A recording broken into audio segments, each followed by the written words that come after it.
കർത്താവിൽ പ്രിയരെ, ഇവർക്കും വീണ്ടും വരാമെന്ന് വാഗ്ദത്തം ചെയ്ത യേശു ക്രിസ്തുവിൻ്റെ അത്ഭുതമേറിയ നാമത്തിൽ എൻ്റെ സ്നേഹവന്ദനം. ഏറ്റവും അനുഗ്രഹിക്കപ്പെട്ട ഈ ദിനത്തിനായി നമുക്ക് ദൈവത്തെ സ്തുതിക്കാം, സ്തോത്രം ചെയ്യാം. പ്രത്യേകിച്ച് ഈ മാസത്തിൻ്റെ അവസാന ഞായറാഴ്ച കാണുവാനും ജീവനുള്ള ദൈവത്തെ ആരാധിക്കുവാനും മഹത്വപ്പെടുത്തുവാനും ഈ ആയുസ്സിൽ ദൈവം നൽകിയ എല്ലാ നന്മകൾക്കായി, അനുഗ്രഹങ്ങൾക്കായി ദൈവത്തെ മഹത്വപ്പെടുത്തിക്കൊണ്ട് ഇന്നത്തെ ഈ ശുശ്രൂഷയിലേക്ക് നമുക്ക് പ്രവേശിക്കാം. യഹോവയെ സ്തുതിപ്പിൻ, സകല ജാതികളുമായുള്ളവരെ യഹോവയെ സ്തുതിപ്പിൻ, സകല വംശങ്ങളുമായുള്ളവരെ അവനെ പുകഴ്ത്തുവിൻ. നമ്മോടുള്ള അവന്റെ ദയ വലുതായിരിക്കുന്നു, യഹോവയുടെ വിശ്വസ്തത എന്നേക്കുമുള്ളത്. യഹോവയെ സ്തുതിപ്പിൻ. കണ്ണുകളടയ്ക്കാം, ദൈവത്തോട് പ്രാർത്ഥിക്കാം.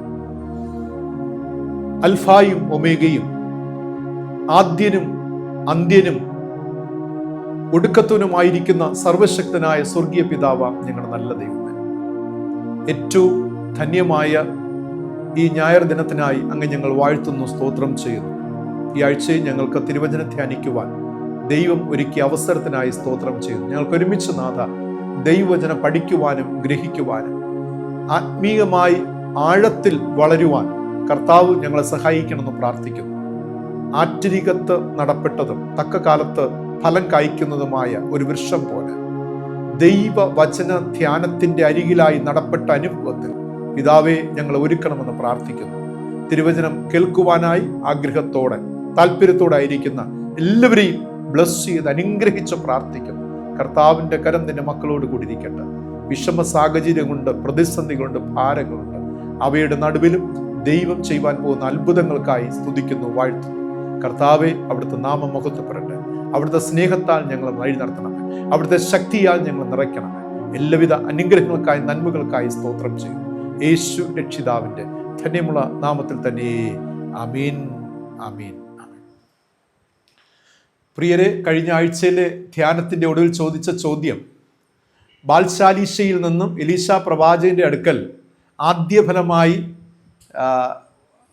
ആ മനുഷ്യൻ കൊണ്ടുവന്ന വസ്തുക്കൾ എന്തൊക്കെയാണ്, ആദ്യഫലമായി സമർപ്പിച്ചത് എന്തൊക്കെയാണ് എന്നതായിരുന്നു ചോദ്യം. പ്രത്യേകിച്ചും യൂട്യൂബിലെ കമൻറ്റ് ബോക്സിൽ രേഖപ്പെടുത്തിയൊക്കെ ശരിയായ ഉത്തരങ്ങളായിരുന്നു. 20 യവത്തപ്പവും മലരുമായിരുന്നു ആദ്യഫലമായി എലീശ പ്രവാചകന് മുമ്പിൽ കാഴ്ചവെക്കപ്പെട്ടത്. പ്രത്യേകിച്ചും കമൻറ്റ് ബോക്സ് രേഖപ്പെടുത്തിയ എല്ലാവരോടുമുള്ള നന്ദി ഞാൻ രേഖപ്പെടുത്തിക്കൊള്ളട്ടെ. ഇന്നത്തെ ധ്യാനത്തിൻ്റെ ഒടുവിലും ഒരു ചോദ്യമുണ്ടാകും. ശ്രദ്ധയോടെ ദൈവവചനത്തെ നമുക്ക് പഠിക്കാം, ഗ്രഹിക്കാം. ഇന്നത്തെ ധ്യാനത്തിനായി തിരഞ്ഞെടുത്തിരിക്കുന്ന തിരുവചന വേദഭാഗം യോനായുടെ പുസ്തകം 4-ാം അധ്യായം 1 മുതൽ 11 വരെയുള്ള വചനങ്ങളെ ആസ്പദമാക്കി ലോകത്തിൽ നൽകപ്പെട്ടിരിക്കുന്ന ദൈവ സാന്നിധ്യം എന്ന ചിന്തയാണ് ഇന്ന് നാം ധ്യാനിക്കുവാനായിട്ട് പോകുന്നത്. പ്രാരംഭത്തിൽ ഒരു ചോദ്യത്തോടു കൂടെ തന്നെ ആരംഭിക്കട്ടെ. എപ്പോഴെങ്കിലും ദൈവത്തിൻ്റെ വഴി നടത്തുതൽ നിങ്ങൾ ഫെഡപ്പായിട്ടുണ്ടോ? തളർന്നു പോയിട്ടുണ്ടോ? ദൈവം നിങ്ങളെ വഴി നടത്തിയ കാലങ്ങളിൽ എപ്പോഴെങ്കിലും നിങ്ങൾ തളർന്നു പോയ അനുഭവം ഉണ്ടായിട്ടുണ്ടോ? എപ്പോഴെങ്കിലും അപ്സെറ്റ് ആയിട്ടുണ്ടോ? അതായത് ദൈവിക വഴിയിൽ നിങ്ങൾ സഞ്ചരിക്കുമ്പോൾ തന്നെ, ദൈവം പറഞ്ഞ പാതയിലൂടെ നിങ്ങൾ സഞ്ചരിച്ചപ്പോൾ തന്നെ നിങ്ങൾക്ക് നേരിട്ട വിഷമതകൾ, പ്രതിസന്ധികൾ, കഷ്ടതകൾ, രോഗങ്ങൾ, മരണങ്ങൾ, മറ്റു പല പ്രതിസന്ധികളുമൊക്കെ, ഇവയൊക്കെ നേരിട്ടപ്പോൾ നിങ്ങളുടെ മനോഭാവം എന്തായിരുന്നു? നിങ്ങളുടെ വിശ്വാസ ജീവിതത്തിൻ്റെ ആറ്റിറ്റ്യൂഡ് എന്തായിരുന്നു? ചിലപ്പോഴെങ്കിലും നിങ്ങൾ ചിന്തിച്ചിട്ടുണ്ടാകുമോ, ദൈവം എന്നെ നടത്തിക്കൊണ്ടിരിക്കുന്ന വഴി എനിക്ക് അനുകൂലമല്ലല്ലോ, ഞാൻ ആഗ്രഹിച്ച പ്രകാരമല്ലല്ലോ ദൈവം എന്നെ വഴി നടത്തുന്നത്, ഞാൻ പ്രാർത്ഥിച്ച വണ്ണമല്ലല്ലോ, ഞാൻ ദൈവത്തോട് ചോദിച്ച പ്രകാരം വണ്ണം അതിനനുസൃതമായിട്ടല്ലല്ലോ ദൈവം ഈ ദിനങ്ങൾ എന്നെ വഴി നടത്തിക്കൊണ്ടിരിക്കുന്നത്.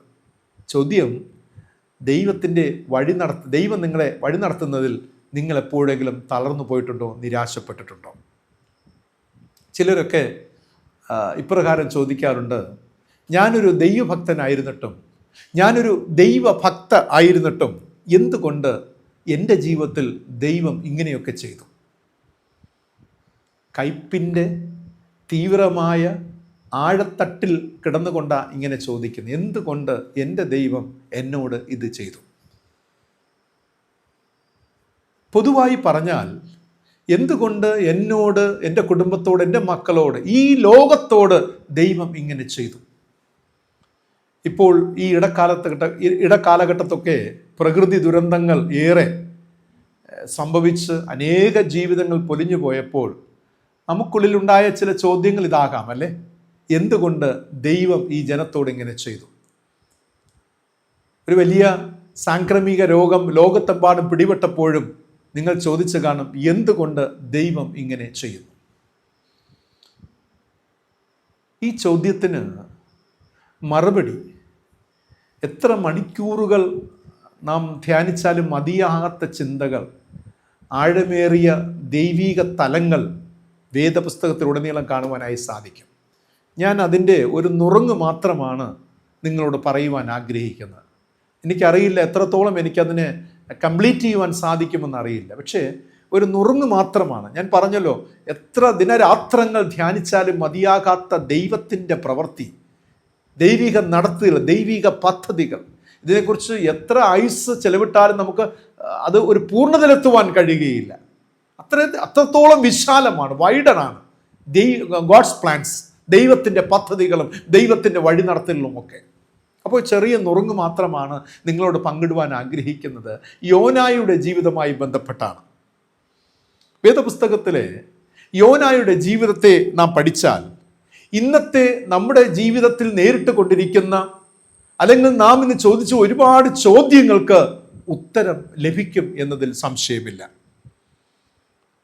യോനായുടെ ജീവിതം, കഥ നമുക്കെല്ലാവർക്കും അറിയാം. കുഞ്ഞുനാളിലെ നാം വേദപുസ്തകം പഠിച്ചു തുടങ്ങിയ നാൾ മുതലേ യോനായുടെ പുസ്തകമൊക്കെ വളരെ മനഃപ്പാഠമാണ് അല്ലേ? തർസീസിലേക്ക് പോകുന്ന യോനായെക്കുറിച്ചാണ്. ദൈവം യോനയോട് പറഞ്ഞത്, നീ നിനവയിലേക്ക് പോകാം, അതിൻ്റെ പാപം, അതിൻ്റെ അതിക്രമം എൻ്റെ കണ്ണുകൾ കൊണ്ട് ഞാൻ കാണുന്നു, എൻ്റെ ചെവികളിൽ ഞാൻ കേൾക്കുന്നു. അതുകൊണ്ട് തന്നെ ഞാൻ ആ പട്ടണത്തിന്, ആ വലിയ മഹാനഗരത്തിന് ഒരു വലിയ അനർത്ഥം വരുത്താൻ പോവുകയാണ്. അതിനാൽ നീ പോയി ആ നിനിവേക്കെതിരായിട്ട്, പട്ടണത്തിനെതിരായിട്ട് നീ പ്രസംഗിക്കണം. ഈ ഒരു ദൗത്യവുമായിട്ട് യോനായെ അയക്കുകയാണ്. എന്നാൽ നിനിവേക്ക് പോകുവാൻ മനസ്സില്ലാത്ത യോന തർസീസിലേക്കുള്ള കപ്പൽ കയറുകയാണ്. തർസീസിലേക്കുള്ള കപ്പലിൻ്റെ ടിക്കറ്റ് എടുത്തു, കപ്പലിനകത്ത് കയറി മുന്നോട്ട് പോകുന്ന യാത്രാമധ്യേ വലിയ ഭയങ്കരമായ കൊടുങ്കാറ്റും വലിയമായ പേമാരിയും അസ്വസ്ഥതകൾക്ക് ഉണ്ടാകുന്നു. കപ്പൽ തകരുന്ന അനുഭവത്തിലേക്ക് പോവുകയാണ്. കപ്പലിലെ ജീവനക്കാർ അതിനകത്തുണ്ടായിരുന്ന എല്ലാ ചരക്കുകളും എല്ലാം വാരി കടലിലേക്ക് എറിയുകയാണ് അതിൻ്റെ ഭാരം കുറയ്ക്കുവാൻ. എന്നിട്ടും യാതൊരു ശമനവും വരുന്നില്ല. കപ്പൽ തകരുന്ന അവസ്ഥയിലേക്ക് എത്തുകയാണ്. ഉടൻ തന്നെ കപ്പൽ പ്രമാണി പറയുകയാണ്, എല്ലാവരും അവരവരുടെ ദൈവത്തോട് പ്രാർത്ഥിക്കുക. എല്ലാവരും പ്രാർത്ഥിക്കുവാൻ ആരംഭിച്ചു. യോന മാത്രം കപ്പലിൻ്റെ അടിത്തട്ടിൽ ശാന്തമായി കിടന്നുറങ്ങുകയാണ്. ഒടുവിൽ തങ്ങളെല്ലാവരും മരിച്ചു പോകുമെന്ന ചിന്തയിലെത്തിയപ്പോൾ ഇവർക്ക് മനസ്സിലായി, ഇത് ദൈവത്തിൻ്റെ കോപമാണ്. അതുകൊണ്ട് ആരുടെ മേലാണ്, ആര് കാരണമാണ് ഈ ഒരു അനർത്ഥം നമുക്ക് നേരിടുന്ന അറിയാൻ വേണ്ടി ചീട്ടിടുകയാണ്. ചീട്ട് വീഴുന്നത് എബ്രായനായ യോനയ്ക്കാണ്. എബ്രായനായ യോനയുടെ പേർ ചീട്ട് വീണപ്പോൾ അവനെ തട്ടി ഉണർത്തി അവനോട് ചോദിക്കുകയാണ്, എന്താണ് നിന്റെ കാര്യം പറ. അദ്ദേഹം പറഞ്ഞു, കടലും കരയും ഒക്കെ സൃഷ്ടിച്ച ആ ദൈവത്തെ ഭജിക്കുന്ന ഒരു ഭക്തനാണ് ഞാൻ. എന്നോട് ദൈവം നിനവേക്ക് പോകാൻ പറഞ്ഞു. ഞാൻ തർശീസിലേക്ക് പോവുകയാണ്. ഞാൻ നിമിത്തമാണ് ഈ അനർത്ഥങ്ങളൊക്കെ നേരിട്ടത്. അതുകൊണ്ടൊരു കാര്യം ചെയ്യുക, നിങ്ങൾ എന്നെ എടുത്ത് സമുദ്രത്തിൽ എറിഞ്ഞു കളയുക. എന്നെ എടുത്ത് സമുദ്രത്തിലേക്ക് എറിഞ്ഞു കളഞ്ഞാൽ തീർച്ചയായിട്ടും നിങ്ങളുടെ പ്രശ്നങ്ങൾക്കൊക്കെ പരിഹാരമുണ്ടാകും. ആ സമയത്ത് ഈ കപ്പൽ പ്രമാണിമാരും ഇവരെല്ലാവരും കൂടെ ചേർന്ന് ദൈവത്തോട് പ്രാർത്ഥിക്കുകയാണ്, ദൈവമേ, ഒരിക്കലും ചെയ്യുവാൻ പാടില്ലാത്ത തെറ്റാണ് ഞങ്ങൾ ചെയ്യുവാൻ പോകുന്നത്. ഈ പാപം ഞങ്ങളുടെ മേലോ ഞങ്ങളുടെ മക്കളുടെ മേലോ വരരുത് എന്ന പ്രാർത്ഥനയോടുകൂടെ ഈ യോനായെ എടുത്ത് കടലിലേക്ക് ഇടുകയാണ്. 3 രാവും പകലും യോന ഒരു മത്സ്യത്തിൻ്റെ വയറ്റിൽ താമസിക്കുകയാണ്. അവിടെ വേദപുസ്തകം പറയുന്നുണ്ട്, യോനായെ നഷ്ടപ്പെടുത്തി കളയുവാൻ ദൈവത്തിന് ഇഷ്ടമില്ലായിരുന്നു. അതുകൊണ്ട് തന്നെ സമുദ്രത്തിലേക്ക് എടുത്തെറിഞ്ഞപ്പോൾ അവിടെ ഒരു മഹാമത്സ്യത്തെ ദൈവം ആക്കിയിരുന്നു. 3 രാവും 3 പകലും യോന മഹാമത്സ്യത്തിൻ്റെ വയറ്റിനുള്ളിലായിരുന്നു. അവിടെയാണ് ഒരു ട്വിസ്റ്റ് സംഭവിക്കുന്നത്. അതിനകത്ത് കിടന്ന് മത്സ്യത്തിൻ്റെ വയറ്റിനകത്തിരുന്ന് യോന ദൈവത്തോട് പ്രാർത്ഥിക്കുകയാണ്. ഒരു ശക്തമായ പ്രാർത്ഥന. ആ ഭാഗമൊക്കെ ഒന്ന് വായിക്കണേ. 1-ാമത്തെ അധ്യായം അത് പഠിക്കുമ്പോൾ അറിയാൻ സാധിക്കും. ശക്തമായ ഒരു പ്രാർത്ഥന നടത്തുകയാണ്. കരയും കടലുമൊക്കെ ഉണ്ടാക്കിയവനെ, സൃഷ്ടിച്ചവനെ എന്ന് തുടങ്ങുന്ന ഒരു മനോഹരമായ ഒരു പ്രാർത്ഥന. ഈ പ്രാർത്ഥനയ്ക്ക് ശേഷം 3 രാവും പകലും കഴിഞ്ഞപ്പോൾ യോനായെ കടൽക്കരയിൽ കൊണ്ട് ഛർദ്ദിക്കുകയാണ്. ഈ ഛർദ്ദിച്ച ശേഷം യോനയ്ക്ക് ഒരു വലിയ മാനസാന്തരം ഉണ്ടാകുകയാണ്. രണ്ടാമത് ദൈവത്തിൻ്റെ അരുളപ്പാട് യോനായ്ക്ക് ഉണ്ടാകുകയാണ്. യോനയോട് പറയുകയാണ്, നീ പുറപ്പെട്ട് മഹാനഗരമായ നിനവയിലേക്ക് ചെന്ന് ഞാൻ അരുളി ചെയ്യുന്നത് പ്രസംഗിക്ക എന്ന് രണ്ടാമത്തെ അരുളപ്പാട് നൽകുകയാണ്.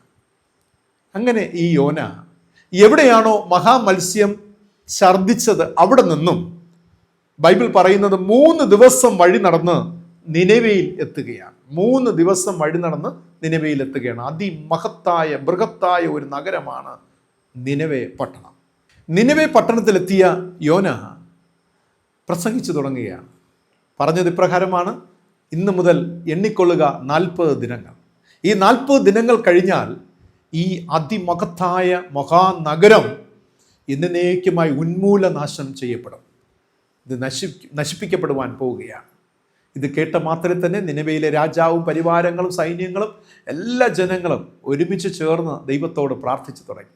വേദപുസ്തകം പറയുന്നത് രാജാവ് തന്നെ ഒരു ഉപവാസം പ്രസിദ്ധപ്പെടുത്തുകയാണ്. ഈ വരുന്ന 40 നാളുകൾ ആരും വെള്ളം പോലും കുടിക്കരുത്, ആടുമാടുകൾക്കോ മൃഗ സമ്പത്തിനോ ഒന്നിനും വെള്ളം പോലും കൊടുക്കരുത്.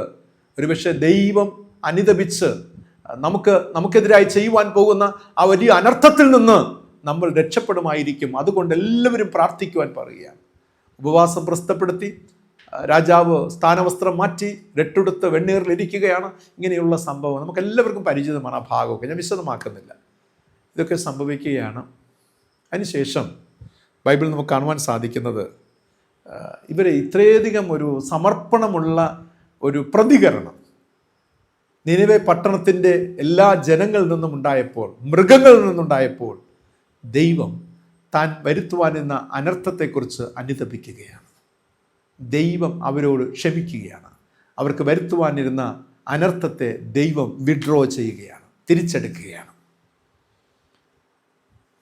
യോനായുടെ പുസ്തകം യോനായെക്കുറിച്ചല്ല വാസ്തവത്തിൽ പറഞ്ഞിരിക്കുന്നത്. യോനായുടെ പുസ്തകം ദൈവത്തിൻ്റെ ഹൃദയത്തെ വെളിപ്പെടുത്തുന്ന പുസ്തകമാണ്. ദൈവത്തിൻ്റെ ഹൃദയം, വെരി ഹാർട്ട് ഓഫ് ഗാഡ്, ദൈവത്തിൻ്റെ ഹൃദയത്തെ വെളിപ്പെടുത്തുന്ന ഒരു പുസ്തകമാണ് യോനായുടെ പുസ്തകം. എന്താണ് ദൈവത്തിൻ്റെ ഹൃദയ വിശാലത? നാം ഇന്ന് ധ്യാനിക്കാൻ പോകുന്ന അതാണ്, ദൈവത്തിൻ്റെ ഹൃദയ വിശാലത. നമ്മൾ ഒരുപാട് വിശാല മനസ്സുള്ളവരെയൊക്കെ നാം കണ്ടിട്ടുണ്ട്, അല്ലേ? ദൈനംദിന ജീവിതത്തിൽ വിശാല മനസ്കത എന്നൊക്കെ നാം പറയാറുണ്ട്. എന്നാൽ ഇന്ന് നാം പഠിക്കുന്നത് ദൈവത്തിൻ്റെ ഹൃദയ വിശാലത. എത്രത്തോളം ഹൃദയ വിശാലത ഉണ്ട് എന്നുള്ളതാണ്, അല്ലേ? ഇടുങ്ങിയ മനസ്സുള്ളവരുള്ള മനുഷ്യരുടെ ഇടയിലൊക്കെയാണ് നാം പാർക്കുന്നത്. ഇടുങ്ങിയ മനസ്സുള്ള, ഇടുങ്ങിയ ചിന്താഗതിയുള്ള ആളുകളുടെ കൂടെയൊക്കെയാണ് നാം പാർക്കുന്നത്, ജോലി ചെയ്യുന്നത്, നമ്മുടെ ദൈനംദിന യാത്രകളൊക്കെ ചെയ്യുന്നത്. ഇങ്ങനെയൊക്കെ യാത്ര ചെയ്യുമ്പോൾ ഒരു വിശാല ഹൃദയമുള്ള ഒരു ദൈവം നിങ്ങൾക്കുണ്ടാകുക എന്ന് പറയുന്നത് എത്ര എത്ര ശ്രേഷ്ഠം, അല്ലേ? പ്രിയരെ, ലോകത്തിലെ എല്ലാ ജനത്തോടും ദൈവത്തിന് തീവ്രമായ ആഗ്രഹമുണ്ട്. ദൈവത്തെ അംഗീകരിച്ചവരോടും ദൈവത്തെ അംഗീകരിക്കാത്തവരോടും ദൈവത്തിന് തീവ്രമായ ആഗ്രഹമുണ്ട്. ഈ സത്യം നാം ഒരിക്കലും വിസ്മരിക്കരുത്. നാം പലപ്പോഴും ചിന്തിക്കുന്നത്, ഞാൻ പ്രാർത്ഥിക്കുന്നു, ഞാൻ പള്ളിയിൽ പോകുന്നു, ഞാൻ ബൈബിൾ വായിക്കുന്നു, ഞാൻ പുണ്യപ്രവൃത്തികൾ ചെയ്യുന്നു, എന്നോടാണ് ദൈവത്തിന് തീവ്രമായ താല്പര്യമുള്ളത്. ഒരിക്കലും അങ്ങനെ ആ ഒരു ഇടുങ്ങിയ ചിന്താഗതിയിലേക്ക് നാം വരരുത്. ദൈവം സർവ്വവ്യാപിയാണ്, സർവശക്തനാണ്, ഈ ലോകത്തിൻ്റെ സൃഷ്ടിതാവാണ്. അതുകൊണ്ട് തന്നെ ദൈവത്തിൻ്റെ ആഗ്രഹം ദൈവത്തെ അംഗീകരിച്ചവരോടും ഉണ്ട്, അംഗീകരിക്കാത്തവരോടും ദൈവത്തിന് തീവ്രമായ ആഗ്രഹമുണ്ട് എന്ന ആ മർമ്മം നിങ്ങൾ ഒരിക്കലും മറന്നു പോകരുത്. യോനായുടെ പുസ്തകം 4-ാം അധ്യായം നാം സൂക്ഷ്മമായി പഠിച്ചാൽ ദൈവത്തിന് തൻ്റെ ജനത്തിനോടുള്ള തീവ്രമായ ആഗ്രഹത്തെ നമുക്ക് മനസ്സിലാക്കുവാനായി സാധിക്കും. 4-ാം അധ്യായത്തിൻ്റെ 1 മുതൽ 4 വരെയുള്ള വാക്യങ്ങൾ വായിക്കുമ്പോൾ ഒന്നാമതായി ദൈവത്തിൻ്റെ മഹാദയയെക്കുറിച്ച് രേഖപ്പെടുത്തിയിരിക്കുന്ന കാണുവാനായി സാധിക്കും. കമ്പാഷൻ ഓഫ് ഗോഡ്, ദൈവത്തിൻ്റെ മഹാദയ. ബൈബിൾ പറയുന്നു, എപ്പോഴാണോ ദൈവം ഈ ജനത്തോട് മഹാദയ കാണിച്ചത്, ആ മഹാദയ കാണിച്ചത് യോനയ്ക്ക് അനിഷ്ടമായി തീരുകയാണ്, യോനയ്ക്ക് ഇഷ്ടമില്ലാതായി തീരുകയാണ്, യോനയ്ക്ക് കോപം വരികയാണ്. ആ കോപത്തിൽ നിന്നുകൊണ്ട് ഒരു പ്രാർത്ഥന കഴിക്കുകയാണ് യോന. ഞാൻ പറഞ്ഞല്ലോ, എപ്പോഴാണോ ദൈവം അനുതപിച്ച് ഈ മഹാനഗരത്തിന്മേൽ വരുത്തുവാനിരുന്ന ആ ഒരു അനർത്ഥങ്ങൾ ദൈവം വിഡ്രോ ചെയ്തപ്പോൾ, തിരിച്ചെടുത്തപ്പോൾ, ഇത് യോനയ്ക്ക് അനിഷ്ടമായി. യോനയുടെ കോപം ഭയങ്കരമായിട്ട് ആംഗ്രി ചെയ്യുകയാണ്. ആ അനുഭവത്തിൽ നിന്നുകൊണ്ട് ഒരു പ്രാർത്ഥന കഴിക്കുകയാണ്. ആ പ്രാർത്ഥന എപ്പോഴും നമ്മൾ സ്പഷ്ടമായി കേൾക്കണേ. പലപ്പോഴും നമ്മളൊക്കെ കഴിക്കുന്ന പ്രാർത്ഥന പോലെ തന്നെയാണ് യോനായും കഴിച്ചത്. അതിപ്രകാരമാണ്, ദൈവമേ, നിന്റെ സ്വഭാവം എനിക്കറിയാമായിരുന്നത് കൊണ്ടാണ് ഞാൻ തർസീസിലേക്ക് ഓടിപ്പോയത്. വളരെ സിമ്പിളാണ്.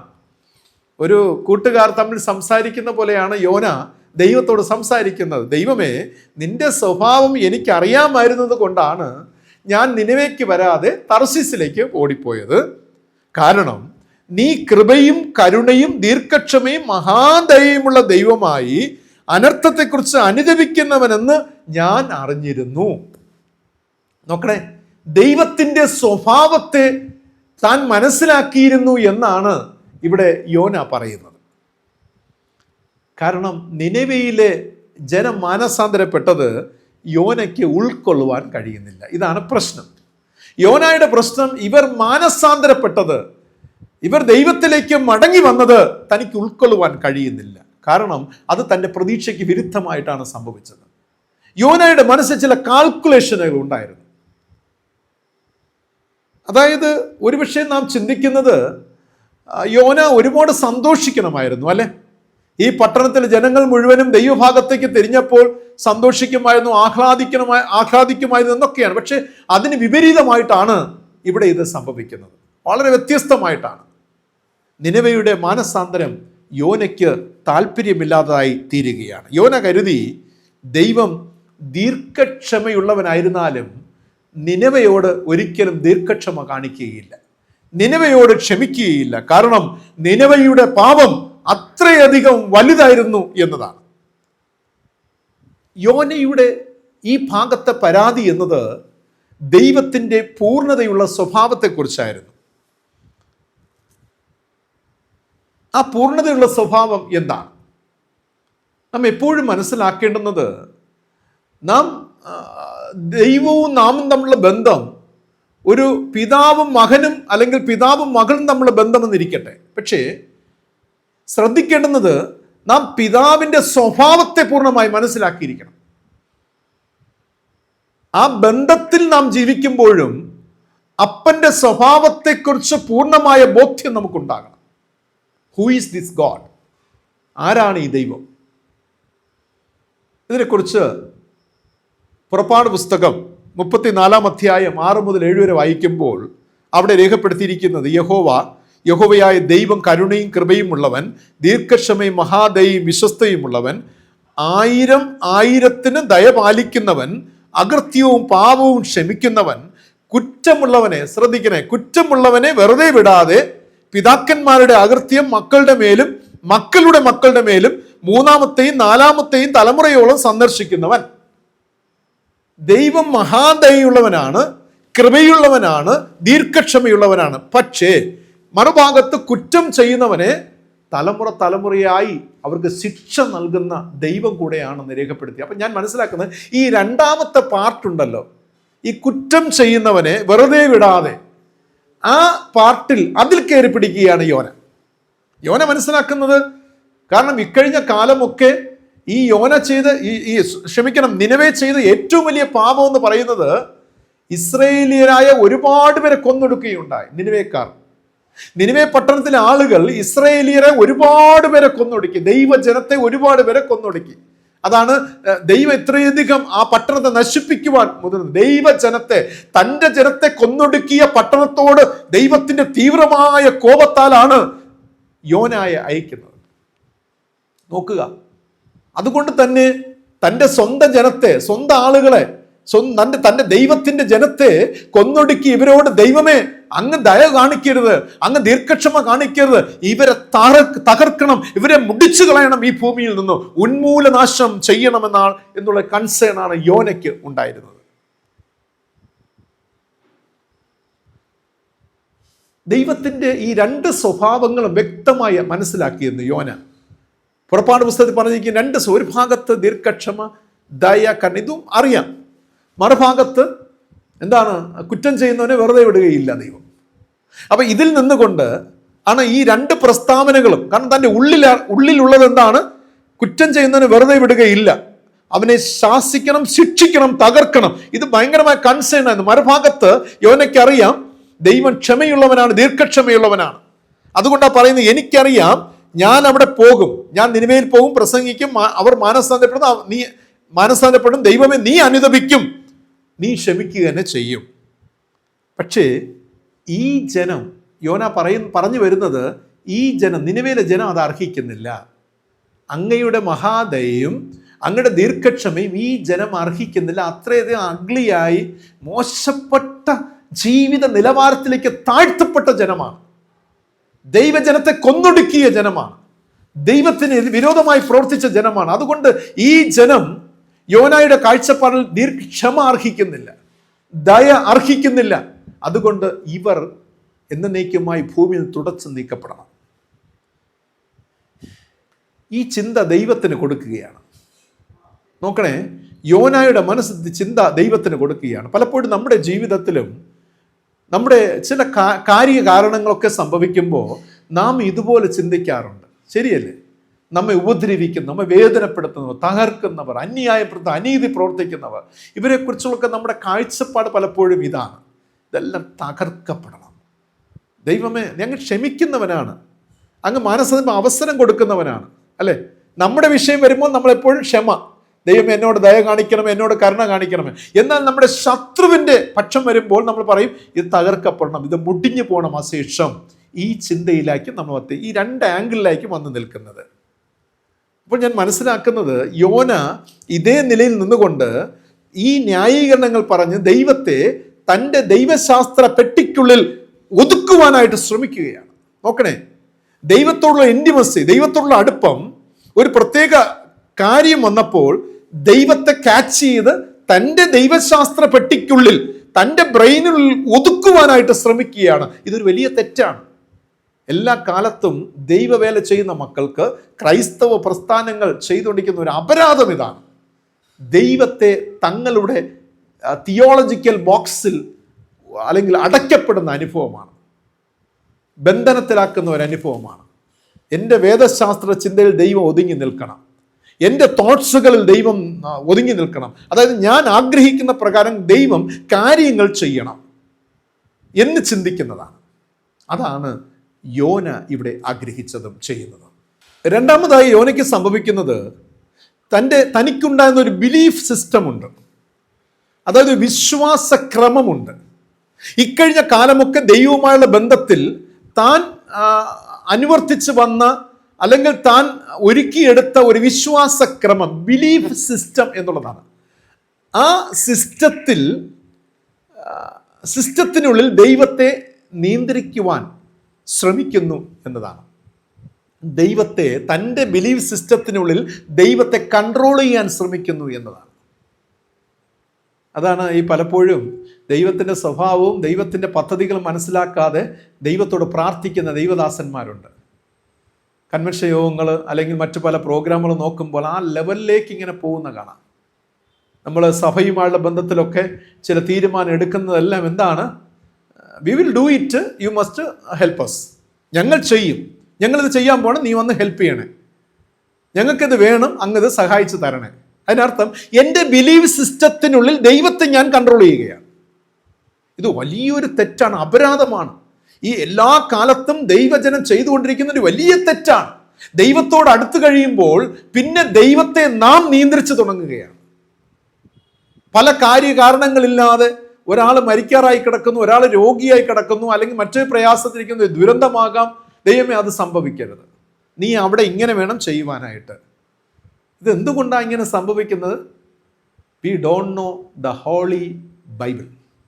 വേദപുസ്തകത്തെ നാം എന്ത് ചെയ്യുന്നില്ല? മനസ്സിലാക്കുന്നില്ല. ഈ ദുരന്തങ്ങളൊക്കെ വരുമ്പോൾ, ക്ഷമിക്കണേ, എൻ്റെ ഒരു കാഴ്ചപ്പാട് പറയുവാണ്. ഈ ദുരന്തങ്ങളൊക്കെ വരുമ്പോൾ, അല്ലെങ്കിൽ ഒരു ക്രിട്ടിക്കൽ സ്റ്റേജൊക്കെ വരുന്ന സമയത്ത് നമ്മൾ ദൈവത്തോട് നിലവിളിച്ച് പ്രാർത്ഥിക്കാറുണ്ടല്ലേ? ദൈവമേ, അതങ്ങനെ വരാൻ പാടില്ല, ഇങ്ങനെ വരാൻ പാടില്ല. പക്ഷേ ബൈബിൾ പറയുന്നത് ഭൂമിയിലെ 1/4 നശിച്ചു പോകും. ഇത് എഴുതപ്പെട്ട റിട്ടൺ വേർഡാണ്. അവിടെ എവിടെയാ ദുരന്തങ്ങൾ സംഭവിച്ച് ഭൂമിയിലെ 4 ആളുകൾ നഷ്ടമായി. ഇത് ആദ്യം സംഭവിക്കും, ആദ്യഘട്ടത്ത്. കർത്താവിന് വരുമ്പോൾ ആദ്യഘട്ടം സംഭവിക്കുന്നതാണ്. 4 വെന്തു പോകും, നശിച്ചു പോകും, നിർമൂലമാകും. ഇതൊക്കെ എഴുതപ്പെട്ട പ്രമാണങ്ങളാണ്. വി നോ അത് വരുന്നത് ഈ പാൻഡമിക് പോലുള്ള രോഗങ്ങൾ, അല്ലെ, ഈ സാംക്രമിക രോഗങ്ങൾ, അതുപോലെ പ്രകൃതി ഉരുൾപൊട്ടലുകൾ, ഭൂകമ്പങ്ങൾ, ജലപ്രളയം, അതുപോലെ അഗ്നിബാധകൾ, സൂര്യന്റെ താപം, ഇതുകൊണ്ടൊക്കെ ഇങ്ങനെ ലോകത്തിന് വിവിധ ഭാഗങ്ങളിൽ 4 ആളുകൾ നഷ്ടമായി പോകുമെന്നാണ് വെളിപ്പാട് പുസ്തകത്തിൽ രേഖപ്പെടുത്തിയിരിക്കുന്നത്. ഇത് ഉൾക്കൊള്ളുവാൻ നമുക്ക് കഴിയുന്നില്ല. ഇത് ഉൾക്കൊള്ളാതെ നാം പ്രാർത്ഥിക്കും, ദൈവമേ പ്രകൃതി ദുരന്തം വരരുതേ, സാംക്രമിക രോഗങ്ങൾ വരരുതേ. നമ്മൾ പ്രാർത്ഥിക്കുന്നത് സുനാമി വരരുതേ. അതിനർത്ഥം ദൈവത്തിന്റെ എഴുതപ്പെട്ട നിയമങ്ങൾക്കും ദൈവിക പദ്ധതിക്കും വിരോധമായുള്ള പ്രാർത്ഥനകൾ, നമ്മുടെ ബിലീഫ് സിസ്റ്റത്തിനകത്ത് ദൈവത്തെ നിയന്ത്രിക്കുവാൻ, ദൈവിക പ്രവൃത്തികൾ നിയന്ത്രിക്കുവാൻ ശ്രമിക്കുന്ന ദൈവ പൈതൽ എന്ന് ക്രിസ്ത്യാനി അഭിമാനിക്കുന്ന സോ കോൾഡ് പേഴ്സൺസ്, ദൈവദാസന്മാർ. എവിടേക്കാണ് ഈ ക്രിസ്തീയ ജീവിത യാത്ര? പ്രിയമുള്ളവർ, ഓപ്പൺ യുവർ ഇന്നർ ഐസ്. വേദനയാണ്. ഒരു പ്രതിസന്ധി കാണുമ്പോൾ ദുഃഖമാണ്, വേദന താങ്ങുവാൻ കഴിയുന്നില്ല. ഒരു രോഗത്താൽ ബാധിക്കപ്പെട്ട ഒരു കുഞ്ഞു കിടക്കുമ്പോൾ വേദനയാണ്, ദുരിതമാണ്. പ്രാർത്ഥിക്കുന്നതൊക്കെ ചെയ്യുന്നുണ്ട്. ഒരു പ്രകൃതി ദുരന്തം വന്നു, ഭയങ്കരമായി താങ്ങുവാൻ കഴിയുന്നില്ല. എൻ്റെ വീട്ടിലെ അംഗങ്ങളായിരുന്നു, നാം ആയിരുന്നുവെങ്കിൽ നാം തകർന്നു പോകുന്ന അനുഭവമാണ്, സത്യമാണ്, പ്രായോഗികമാണ്. പക്ഷേ എന്ത് ചെയ്യാം? ഞാൻ മനസ്സിലാക്കുന്നത്, വേദപുസ്തകം പഠിച്ചു എനിക്ക് മനസ്സിലാക്കുവാൻ കഴിഞ്ഞത്, ചോദ്യം ചെയ്യാതെ വാങ്ങി പാനം ചെയ്യുക എന്നൊരു പാട്ടുണ്ട്. ചോദ്യം ചെയ്യാതെ വാങ്ങി പാനം ചെയ്യുവാൻ തിരുകൃപ എന്നിൽ പകരണമേ. ആപത്തുവേളകളിൽ, ആനന്ദവേളകളിൽ ആക്കലാത്ത എൻ യേശുവേ, അങ്ങയുടെ പാദം കുമ്പിടുന്നു ഞാൻ. ആക്കലാത്ത എൻ യേശുവേ, അങ്ങയുടെ പാദം കുമ്പിടുന്നു ഞാൻ. ഈ പാട്ട് പാടുന്ന നാമാണ് ദൈവത്തെ നമ്മുടെ വിശ്വാസക്രമത്തിനകത്ത് നിയന്ത്രിക്കുവാൻ ശ്രമിക്കുന്നത്. നാം പാടിയത് എന്താണ്? ആപത്ത് വേളകളിലും ദൈവം അകലുന്നില്ല, ആനന്ദവേളകളിലും അകലുന്നില്ല. ഇതെന്റെ കൺഫർമേഷൻ ആണേ. അതുകൊണ്ടാണ് ഞാൻ പാടിയത്. ആപത്ത് വേളകളിലും ആനന്ദം അകലാത്ത യേശുവേ. ഇത് പാടിയ ശേഷം അടുത്ത് നാം പ്രാർത്ഥനയ്ക്ക് മുട്ടുകുത്തുകയാണ്. ദൈവമേ, ഈ കഷ്ടതയിൽ നീ അങ്ങ് മാറിയിരിക്കുന്നുവോ? നീ എവിടെയാണ് കർത്താവേ? എന്തുകൊണ്ട് കർത്താവ് ഈ കുടുംബത്തെ കൈവിട്ടു? എന്തുകൊണ്ട് ഈ ദുരന്തം സംഭവിച്ചു? ഈ ചോദ്യങ്ങൾ ചോദിക്കുന്നത് നിങ്ങൾക്ക് മനസ്സിലാവുമെന്ന് വിശ്വസിക്കുന്നു. പ്രിയരെ, ഒരിക്കലും നമ്മുടെ വിശ്വാസത്തിന്റെ സിസ്റ്റം അതിനകത്ത് ദൈവത്തെ നിയന്ത്രിക്കുവാൻ ശ്രമിക്കരുതേ. യോന ശ്രമിച്ചത് അതിനു വേണ്ടിയാണ്. ഇവർ അങ്ങയുടെ ജനത്തെ കൊന്ന ജനമാണ്. ഇവരെ സ്മാഷ് ചെയ്തങ്ങ് മാറ്റുക, ഇവരെ അങ്ങ് ഉടച്ച് തകർത്ത് കളയുക, ചതഞ്ഞരഞ്ഞ അനുഭവത്തിലേക്ക് ഇവർ മാറണം. ഇവിടെ അങ്ങയുടെ അവിടെ ദീർഘക്ഷമയും ദയയൊന്നും കാണും. എനിക്കറിയാം അങ്ങ് ദീർഘക്ഷമയുള്ള ദൈവം, അങ്ങ് ദയയുള്ള ദൈവമാണ്, പാപങ്ങൾ ക്ഷമിക്കുന്നു. പക്ഷെ ഈ ഭാഗത്ത് അങ്ങനെ അങ്ങ് ചെയ്യരുതേ എന്നുള്ള തൻ്റെ ബിലീവ് സിസ്റ്റത്തിൽ നിന്നുകൊണ്ട് ദൈവത്തെ നിയന്ത്രിക്കുവാൻ ശ്രമിക്കുകയാണ്. ഓർക്കുക, ദൈവം ആരുടെയും ഓർഡർ സ്വീകരിക്കുന്നില്ല ഒരിക്കലും. യോനയിൽ നിന്ന് പോലും ദൈവം ഓർഡർ സ്വീകരിക്കുന്നില്ല. നാം ദൈവത്തിന് ഭയങ്കര അടുപ്പമുള്ളവരാകാം, ദൈവത്തിന് ഭയങ്കര ഇഷ്ടമുള്ളവരാകാം, ദൈവത്തോട് ചേർന്ന് നിൽക്കുന്നവരാകാം. പക്ഷേ നമ്മുടെ ഭാഗത്തുനിന്ന് ദൈവം ഓർഡർ സ്വീകരിക്കുന്നില്ല. ദൈവം ഈ ലോകത്തിൽ ആരുടെയും ഓർഡർ സ്വീകരിക്കുന്നില്ല.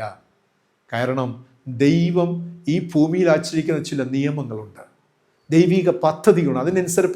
അനുസരിച്ച് മാത്രമേ കാര്യങ്ങൾ മുന്നോട്ട് പോവുകയുള്ളൂ. ഇതെപ്പോഴും നാം മനസ്സിലാക്കിയിരിക്കേണ്ട ഒന്നാണ്. ദൈവം യോനയോട്, അതുകൊണ്ട് തന്നെ ഈ യോന വല്ലാത്ത മാനസിക പിരിമുറക്കത്തിലായി തീരുകയാണ്. യോന ദേഷ്യത്തോടും സങ്കടത്തോടും പറയുകയാണ്, ഞാൻ ജീവിക്കുന്നതിനേക്കാൾ മരിക്കുന്നത് നല്ലത്.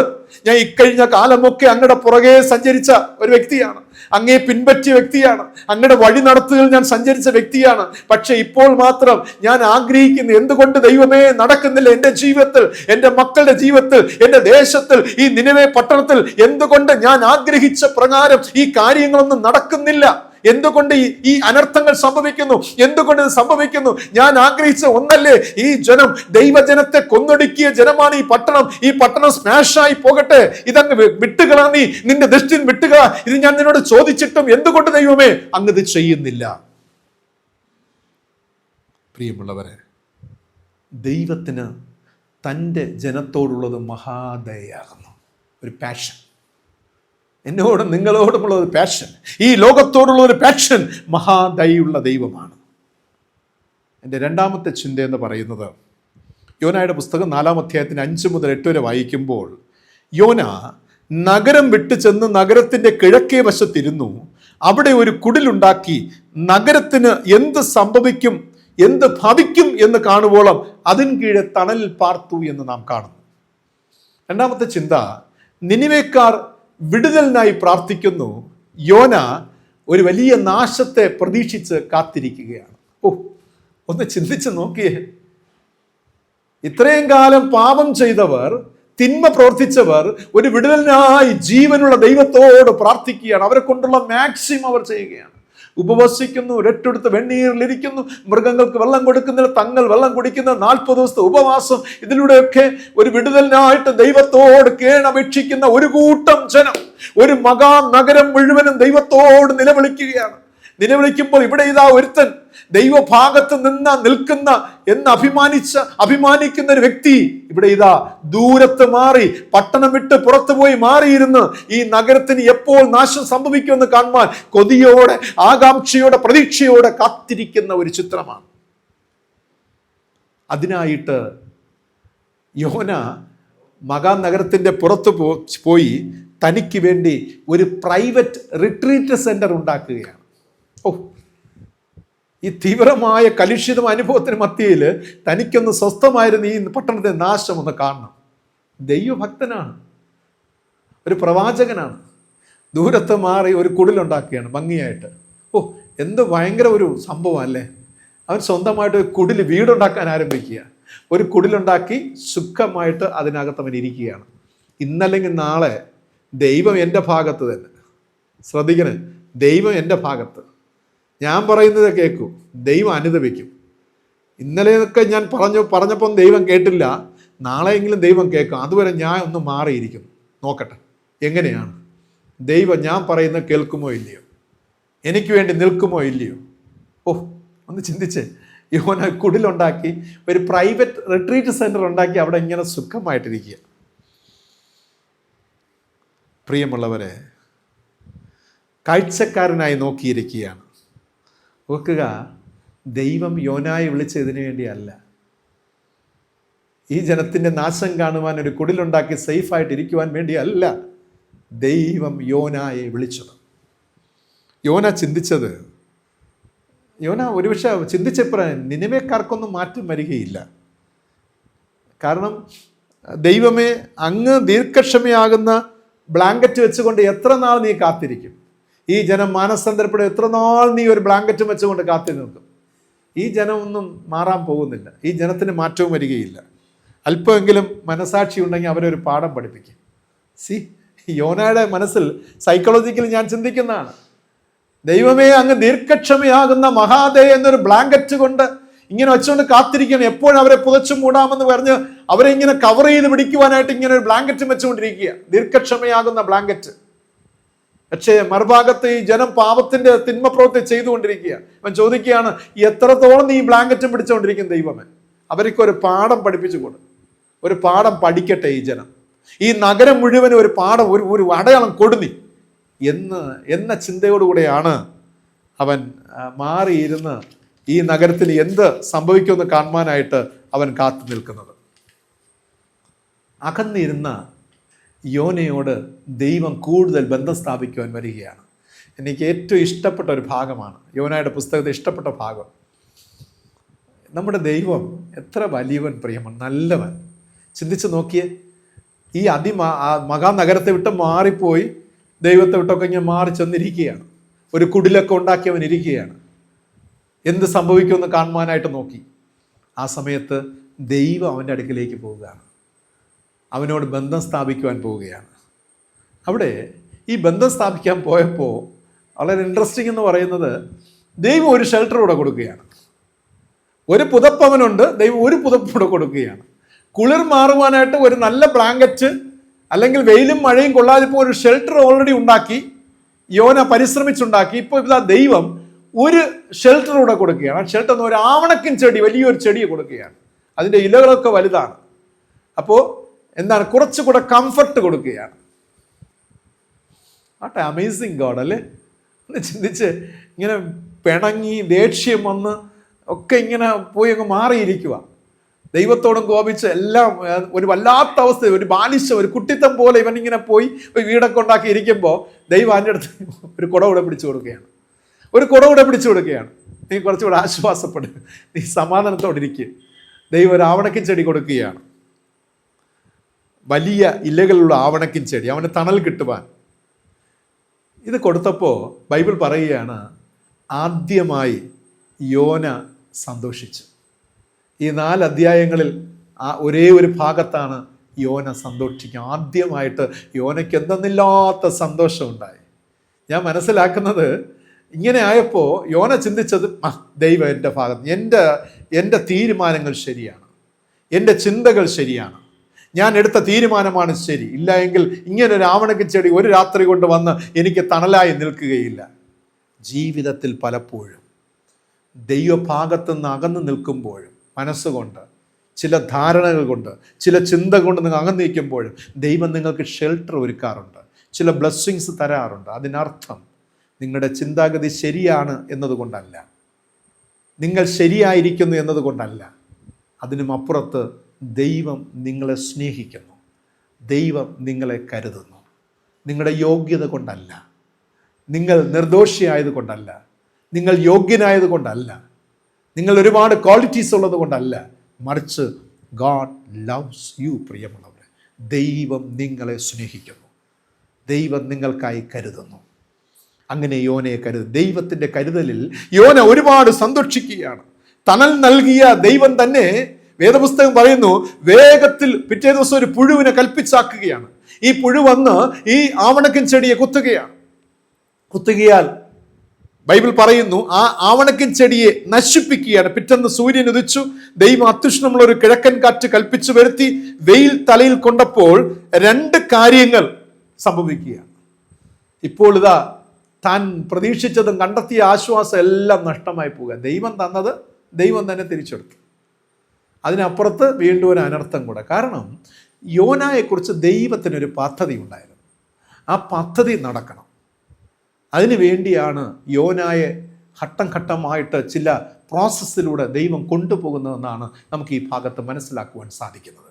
ഈ ഭാഗത്ത് വെയിൽ തലയിൽ കൊണ്ടപ്പോൾ, അത്യുഷ്ണമായ ചൂട് കൊണ്ടപ്പോൾ 2 കാര്യങ്ങൾ ഇവിടെ സംഭവിക്കുകയാണ്. ഒന്ന്, യോന രണ്ടാമത് അത്യന്തം കോപിക്കുകയാണ്. ആദ്യം ഒരിക്കൽ കോപിച്ചാണ് എല്ലാം കൂടെ എടുത്തുകൊണ്ട് നഗരത്തിൻ്റെ പുറത്ത് പോയി ഒരു കുടിലൊക്കെ കെട്ടുന്നത്. ഇപ്പോൾ 2ാം പ്രാവശ്യം കോപിക്കണം. അത്യന്തം കോപിച്ചു എന്നാണ് പറയുന്നത്. അത്യന്തം കോപിച്ചു. 2, മരിക്കുന്നത് നല്ലത് എന്ന തീരുമാനത്തിലെത്തുകയാണ്. പ്രിയമുള്ളവരെ, ദൈവത്തിന് വേണ്ടി ശുഷ്കാന്തിയോട് ഞാൻ പ്രവർത്തിച്ചു, ഞാൻ പ്രാർത്ഥിച്ചു, ഞാൻ ഓടി, ഞാനൊക്കെ ചെയ്തു, ദൈവഭാഗത്തൊക്കെ നിന്നു, ഞാൻ ഒരുപാട് ദൈവത്തെ സ്നേഹിച്ചു. എല്ലാം ചെയ്തിട്ടും ദൈവമേ, ഈ ദുഷ്ടന്മാരെയാണല്ലോ അങ്ങ് പ്രൊട്ടക്റ്റ് ചെയ്യുന്നത്. ദേഷ്യപ്പെടുകയാണ്, ദേഷ്യം വരികയാണ്. എനിക്കെന്തോന്ന് വാല്യൂ ആണുള്ളത്? ഞാൻ ഇക്കഴിഞ്ഞ കാലമൊക്കെ അങ്ങയോടൊപ്പം സഞ്ചരിച്ചു, വേദപുസ്തകത്തെയും എല്ലാവറ്റൊക്കെ ഞാൻ എൻ്റെ നെഞ്ചോട് ചേർത്ത് പിടിച്ചു, ഒക്കെ ചെയ്തു. എനിക്കെന്താണ് ഇപ്പോൾ? നീ അവരെയല്ലേ നീ കരുതുന്നത്, സഹായിക്കുന്നത്? എന്ത് നന്മയാണ് എനിക്ക് തന്നത്? ഭയങ്കരമായി കോപിക്കുക, ക്ഷോഭിക്കുകയാണ്. എന്നിട്ട് പറയുകയാണ്, മതി, എനിക്കിനി മരിച്ചാൽ മതി, ഉള്ളതെല്ലാം അങ്ങ് എടുത്തല്ലോ, എനിക്ക് തന്നതെല്ലാം അങ്ങ് എടുത്തു കളഞ്ഞു, എൻ്റെ സന്തോഷവും സമാധാനവും എൻ്റെ ജീവിതമൊക്കെ പോയി, ഇനി എനിക്ക് എന്താണുള്ളത്? ഞാൻ ഒരുപാട് അങ്ങ് ചേർത്ത് പിടിച്ചതാണ് ജീവിതത്തിൽ, അല്ലെ? യോനയുടെ ജീവിതത്തിൽ നമുക്ക് മനസ്സിലാക്കുവാൻ കഴിയുന്നതാണ്. ഞാൻ ഒരുപാട് അങ്ങ് ചേർത്ത് പിടിച്ചു, എത്രത്തോളം ഞാൻ പ്രാർത്ഥിച്ചു, എത്രയധികം ഉപവസിച്ചു, എന്തൊക്കെ നല്ല നല്ല കാര്യങ്ങൾ ഞാൻ ചെയ്തു ദൈവം അങ്ങയ്ക്ക് വേണ്ടി. രഹസ്യമായിട്ടൊക്കെ കർത്താവിൻ്റെ വേലയ്ക്കായിട്ട് ഒരുക്കം ഞാൻ കൊടുത്ത ഒരു പേഴ്സണാണ്. ഞാൻ ഒരുപാട് അങ്ങ് ചേർത്ത് പിടിച്ച വ്യക്തിയാണ്. പക്ഷെ ഇപ്പോഴിതാ ഞാൻ ശൂന്യമാക്കപ്പെട്ട് എനിക്കുള്ളതെല്ലാം നഷ്ടമായിരിക്കുകയാണ്. ഞാൻ രോഗിയായി തീർന്നിരിക്കുകയാണ്.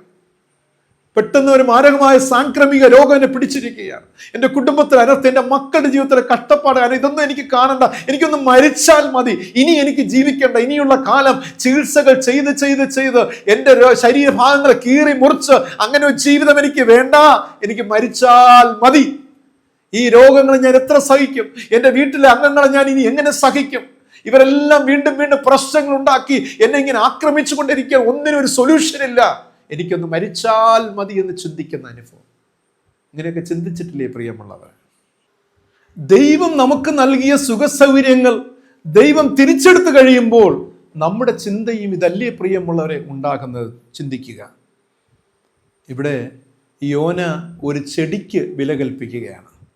മുഴുവൻ ലോകത്തെയും പഴിക്കുകയും നിന്ദിക്കുകയും ചെയ്യുന്ന ഒരു അനുഭവമാണ്. ഒരു ചെടിക്ക്, നോക്കണേ, പലപ്പോഴും നാം നമ്മുടെ ജീവിതത്തിലെ കുഞ്ഞു കുഞ്ഞു സന്തോഷത്തിന് ഭയങ്കരമായ വില കൊടുക്കും. പക്ഷേ മറ്റുള്ള എല്ലാറ്റിനെയും പഴിക്കുന്ന, നിന്ദിക്കുന്ന, പുച്ഛിക്കുന്ന ഒരനുഭവത്തിലേക്ക് മാറ്റപ്പെടുന്നു എന്നുള്ളതാണ് ചോദ്യം. നാം നമ്മുടെ ജീവിതത്തിൽ എന്തിനാണ് വില കൽപ്പിച്ചിട്ടുള്ളത്? ഏതിനാണ് പ്രാധാന്യം നൽകിയിട്ടുള്ളത്? എൻ്റെ കയ്യിൽ ഒരു പേനയുണ്ട്. ഈ പെന്നിന് ഞാൻ വളരെയധികം പ്രാധാന്യം കൊടുക്കുകയാണ്. ഈ പെന്നിന് ഞാൻ ഒരുപാട് പ്രാധാന്യം കൊടുക്കുന്നുണ്ട്. ചിന്തിക്കുക, ഇതിനപ്പുറത്ത് ഒരുപാട് പേനകളുണ്ട്, ഇതിന് മറുവശത്ത് ഒരുപാട് പെന്നുകളുണ്ട്. അതിന് ഞാൻ കൊടുക്കുന്ന മൂല്യം എന്താണ്? മനസ്സിലാകുന്നുണ്ടോ പ്രിയരെ? എൻ്റെ ഈ പെണ്ണ് ഞാൻ സെലക്ട് ചെയ്തതിന് ഒരുപാട് പ്രാധാന്യം കൊടുക്കുമ്പോൾ മറ്റ് പേനകൾ ഒരുപാടുണ്ട്. അതിനൊക്കെ ഞാൻ കൊടുക്കുന്ന എൻ്റെ ആറ്റിറ്റ്യൂഡ് എന്താണ്? അതിനോടുള്ള എൻ്റെ ആറ്റിറ്റ്യൂഡ്, ഇതിനോടുള്ള ആറ്റിറ്റ്യൂഡ് എൻ്റെ ഹൃദയത്തോട് ഞാൻ ചേർത്ത് വയ്ക്കുമ്പോൾ മറ്റേതിനോടുള്ള എൻ്റെ ആറ്റിറ്റ്യൂഡ് എന്താണ്? ചിന്തിക്കുക. ഇന്ന് പ്രഭാതത്തിൽ ദൈവം ചോദിക്കുന്നു അത് തന്നെയാണ് പ്രിയമുള്ളവരെ. മൂന്നാമത്തെ ചിന്ത എന്ന് പറയുന്നത് യോനയുടെ പുസ്തകം 4-ാം അധ്യായം 11-ാമത്തെ വാക്യം. എന്നാൽ വലം കൈയും ഇടം കൈയും തമ്മിൽ തിരിച്ചറിഞ്ഞുകൂടാത്ത 1,20,000 ചില്ലുവാനും മനുഷ്യർക്കും അനേകം മൃഗങ്ങളുമുള്ള മഹാനഗരമായ നിനവയോട് എനിക്ക് അയ്യോ ഭാവം തോന്നരുതോ എന്ന് ചോദിക്കുകയാണ്. എൻ്റെ മൂന്നാമത്തെ ഒടുവിലത്തെ ചിന്ത എന്നത് എല്ലാ ജനത്തെയും കരുതുന്ന ഒരു ദൈവം. എല്ലാ ജനത്തെയും കരുതുന്ന ഒരു ദൈവം. ഇവിടെ ആവണക്കിൻ ചെടിയെക്കുറിച്ച് ഒരുപാട് ഭാരപ്പെട്ട് വിഷമിച്ച് മരിച്ചാൽ മതിയെന്ന് ചിന്തിച്ചു കൊണ്ടിരിക്കുമ്പോൾ, തീവ്രമായ കോപത്തിലിരിക്കുമ്പോൾ ദൈവം ചോദിക്കുകയാണ്, ഈ പട്ടണത്തിൽ വലങ്കയും ഇടങ്കയും തമ്മിൽ തിരിച്ചറിഞ്ഞുകൂടാത്ത 1,20,000 ചില്ലുവാനും ജനങ്ങളും മൃഗങ്ങളും ഇവയോട് എനിക്ക് അയ്യോ ഭാവം തോന്നരുതോ? ഇതെല്ലാം എൻ്റെ സൃഷ്ടിയാകുന്നു. ആമേൻ. ദൈവം പറഞ്ഞു, ഇതെല്ലാം എൻ്റെ മക്കളാകുന്നു. ഇവരൊക്കെ ദുശാഠ്യമുള്ള ജനമാണ്, വഷളത്വം പ്രവർത്തിക്കുന്നുണ്ട്, അനീതി പ്രവർത്തിക്കുന്നു, എൻ്റെ ജനത്തെ എല്ലാം, വേർതിരിക്കപ്പെട്ട ജനത്തെ എല്ലാം കൊന്നു കളഞ്ഞു. ഇതൊക്കെ വലിയ പാവമാണ് ചെയ്തത്. പക്ഷെ ഇതൊക്കെ ചെയ്യുമ്പോഴും ഇവരും ഞാൻ സൃഷ്ടിച്ചതല്ലേ ഈ മൃഗങ്ങൾ.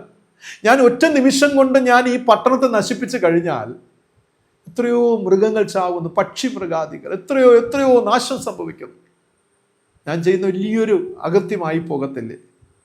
ഈ ചിന്തയാണ് ദൈവം യോനായോട് പങ്കിടുന്നത്. നിനവെ പട്ടണം ആചാരമുറകളാകുന്ന ഒരു ബന്ധനത്തിലായിരുന്നു എന്നുള്ളതാണ്.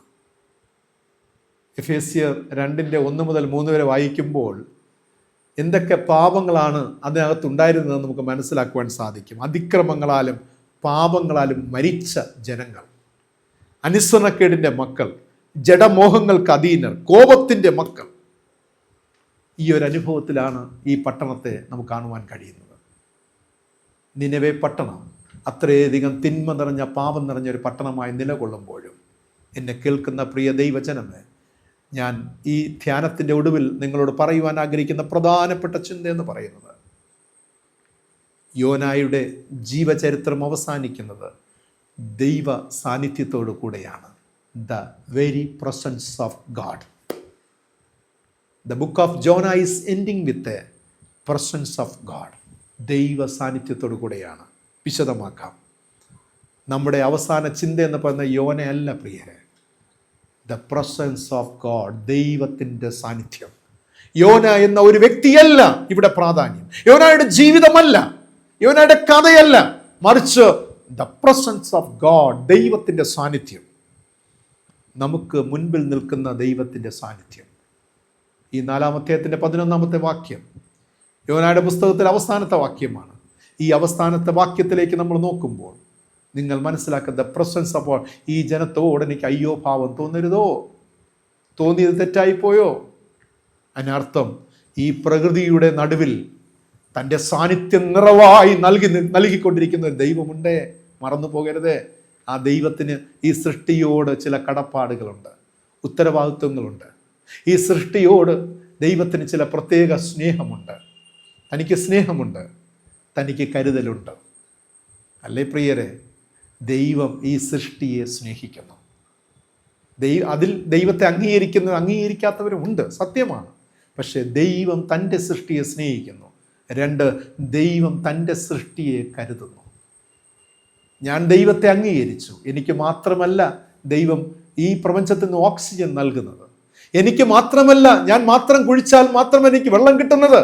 ഈ ലോകത്തിലെ സർവമാന ജനത്തിനും പക്ഷികൾക്കും മൃഗാദികൾക്കും അതിന് ശ്വസിക്കുവാനുള്ള വായു ദൈവം കൊടുക്കുന്നുണ്ട്, കരുതുന്നുണ്ട്, അതിൻ്റെ ജീവിതത്തെ കരുതുന്നുണ്ട്. പ്രിയമുള്ളവരെ, ഈ ലോകത്ത് ദൈവത്തെ അംഗീകരിക്കാത്തവൻ ഈ ഭൂമിയിൽ കുഴിച്ചാലും അവന് വെള്ളം കിട്ടും, ജലം കിട്ടും.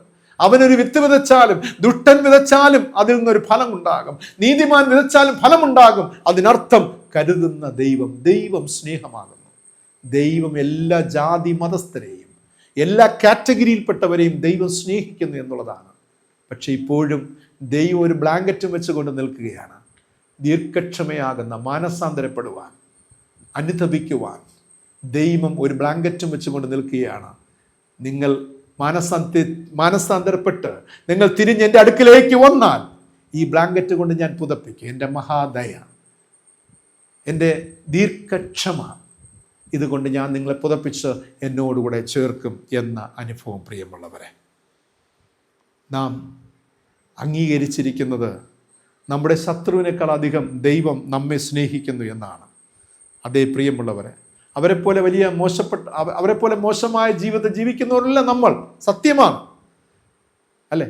നമ്മുടെ ശത്രുക്കൾ ഇന്ന് ദൈവമില്ലാതെ ജീവിക്കുന്നവരാണ്. നാം ദൈവത്തോടൊപ്പം ജീവിക്കുമ്പോൾ നമ്മിൽ ഒരുപാട് നല്ലതുണ്ട്, നമ്മുടെ ശത്രുക്കളിൽ അതില്ല, സത്യമായിരിക്കാം. നാം നമ്മിലേക്ക് നോക്കി ചിന്തിക്കുകയും ദൈവത്തെ അളന്ന് തിട്ടപ്പെടുത്തുകയൊക്കെ ചെയ്യാറുണ്ട്, ശരിയല്ലേ? നാം നമ്മിലേക്ക് നോക്കി ദൈവത്തെ മെഷർ ചെയ്ത് നാം ഒരു കാൽക്കുലേഷനിൽ എത്താറുണ്ട്. പക്ഷേ ലോകത്തിൻ്റെ നടുവിൽ നിൽക്കുന്ന ദൈവ സാന്നിധ്യത്തെ, പ്രിയ ദൈവ പൈതലെ, നിങ്ങൾക്ക് നോക്കിക്കാണുവാൻ കഴിയുന്നുണ്ടോ? ലോകത്തിൻ്റെ നടുവിൽ നിൽക്കുന്ന ദൈവ സാന്നിധ്യത്തെ നോക്കിക്കാണുവാൻ കഴിയുന്നുണ്ടോ? ഒരു ഹിന്ദുവാകട്ടെ, ഒരു മുസൽമാനാകട്ടെ, ഒരു ജൈനനാകട്ടെ, ഒരു ബുദ്ധനാകട്ടെ, അവൻ്റെ മുകളിൽ നിറഞ്ഞു നിൽക്കുന്ന ദൈവ സാന്നിധ്യത്തെ നിനക്ക് കാണുവാൻ കഴിയുന്നുണ്ടോ? ഏത് തരത്തിലുള്ള വിശ്വാസമാകട്ടെ, അവൻ്റെ മുകളിൽ നിൽക്കുന്ന ഒരു ദൈവ സാന്നിധ്യമുണ്ട്, അതിനെ നോക്കിക്കാണുവാൻ കഴിയുന്നുണ്ടോ? അവിടെയാണ് നമ്മുടെ ജീവിതത്തിൻ്റെ വിജയം. പ്രിയമുള്ളവരെ, എല്ലാവരെയും സ്നേഹിക്കുന്ന ഒരു ദൈവം, എല്ലാവരെയും കരുതുന്ന ദൈവം. പക്ഷേ ഇവിടെ ഒരു കാര്യം കൂടെ ഞാൻ എടുത്ത് പറയട്ടെ. എല്ലാവർക്കും മാനസാന്തരത്തിനായി ഒരു സമയം ദൈവം കൽപ്പിച്ചാക്കിയിട്ടുണ്ട്. കൃപയിൻ കാലഘട്ടം. ഇത് കഴിഞ്ഞാൽ പിന്നെ പാപക്ഷമയില്ല, ഇത് കഴിഞ്ഞാൽ അനുതാപമില്ല, മാനസാന്തരമില്ല. പ്രിയമുള്ളവരെ, എല്ലാത്തിനും ഒരു അവധി വെച്ചിരിക്കുകയാണ്. പ്രിയമുള്ളവരെ, അതുവരെ ഈ ലോകത്തെ ദൈവം ഇങ്ങനെ നോക്കിക്കാണുകയാണ്. ഇന്ന് നാളെ മാനസം. അപ്പോൾ അവിടെ മാനസാന്തരത്തിന് വേണ്ടിയാണ് ദൈവം നമ്മെ ഈ കാലഘട്ടത്തെ ഉപയോഗിച്ചുകൊണ്ടിരിക്കുന്നത്. ഈ സോഷ്യൽ മീഡിയയിലൂടെ, നമ്മുടെ പ്രാർത്ഥനകളിലൂടെ, നമ്മുടെ സ്നേഹപ്രകടനങ്ങളിലൂടെ ഒക്കെ അവരെ ദൈവത്തിലേക്ക് കൊണ്ടുവരുവാൻ, അവിടെ പാപപ്രവൃത്തികളെ വിട്ട് ദൈവത്തിലേക്ക് തിരിയുവാൻ, മാനസാന്തരപ്പെടുവാൻ, അനുദപിക്കുവാൻ വേണ്ടി ദൈവം തന്നെ അംഗീകരിച്ച മക്കളെ അതിലേക്കായി എല്ലാ കാലത്തും ഉപയോഗിച്ചു കൊണ്ടിരിക്കുകയാണ്, അവരെ രക്ഷയുടെ പാതയിലേക്ക് കൊണ്ടുവരുവാൻ വേണ്ടി. അതുകൊണ്ടാണ് യെശയ്യാ പ്രവാചകനോട് ചോദിച്ചത്, യെശയ്യാവിനോട് ചോദിച്ചത് ദൈവം, അനന്തരം ഞാൻ ആരെ അയക്കേണ്ടു? ആർ നമുക്ക് വേണ്ടി പോകും? നമുക്കൊരു ദൗത്യമുണ്ട്. ഈ ദുഷ്ടത പ്രവർത്തിച്ചുകൊണ്ടിരിക്കുന്ന ജനം മനസ്സന്തരപ്പെട്ട് മടങ്ങി വരണം. പ്രാർത്ഥിക്കാത്തവ പ്രാർത്ഥിക്കണം, ഉപവസിക്കാത്തവ ഉപവസിക്കണം. ഇവർ ആ പ്രോസസ്സിലൂടെ വന്ന് ഇവർ മടങ്ങി വരണം. രട്ടെടുത്ത് വെണ്ണീരിൽ ഇരിക്കണം. ഇപ്പോഴത്തെ ലൗകിക മോഹങ്ങൾ എന്ന സ്ഥാന വസ്ത്രങ്ങൾ അഴിച്ചുവെച്ച് ഇവർ രട്ടെടുത്ത് വെണ്ണീരിലിരുന്ന് ഇവർ മാനസാന്തരപ്പെട്ട് തിരികെ വരണം. ചെയ്തു പോയ പാപങ്ങളെ കുറിച്ച് പശ്ചാത്തപിക്കണം. ദൈവത്തിന്റെ പാദപീഠത്തിൽ വന്ന് ഇതുപോലെയുള്ള കാര്യാദികൾ ചെയ്ത് ദൈവത്തിൽ നിന്ന് ദീർഘക്ഷമയും മഹാദയും പ്രാപിക്കണമെന്നുള്ളത് ദൈവിക നിശ്ചയമാണ്. എന്നെ കേൾക്കുന്ന പ്രിയ ദൈവജനമേ, ഈ ഒരു അനുഭവത്തിലേക്ക് വരുവാൻ ദൈവം നമ്മെ വിളിക്കുകയാണ്. ലോകത്തിൻ്റെ നടുവിൽ നിൽക്കുന്ന ദൈവ സാന്നിധ്യത്തെ ഒന്ന് നോക്കിക്കാണുക. ഈ ലോകത്തിലെ സകല മനുഷ്യരെയും മൃഗങ്ങളെയും പക്ഷികളെയും ജീവജാലങ്ങളെയും സ്നേഹിക്കുന്ന ഒരു ദൈവ സാന്നിധ്യമുണ്ടല്ലോ. ആ ദൈവ സാന്നിധ്യത്തെ നോക്കിക്കാണുക. അവരെയൊക്കെ കരുതുന്ന ദൈവ സാന്നിധ്യം. നമ്മുടെ അഹക്കണ്ണുകൾ തുറന്നൊന്ന് നോക്കിക്കാണുക പ്രിയമുള്ളവരെ. ദൈവം ഈ ലോകത്തെ നോക്കിക്കാണുന്നത് പോലെ നമുക്കും ഈ ലോകത്തെ നോക്കിക്കാണാം. ദൈവം ഈ ലോകത്തിന് നൽകിയ വില നമുക്കും നൽകാം പ്രിയമുള്ളവരെ. ദൈവം ഈ ലോകത്തിന് നൽകിയ മൂല്യമുണ്ടല്ലോ, അതും നമുക്കും നൽകാം.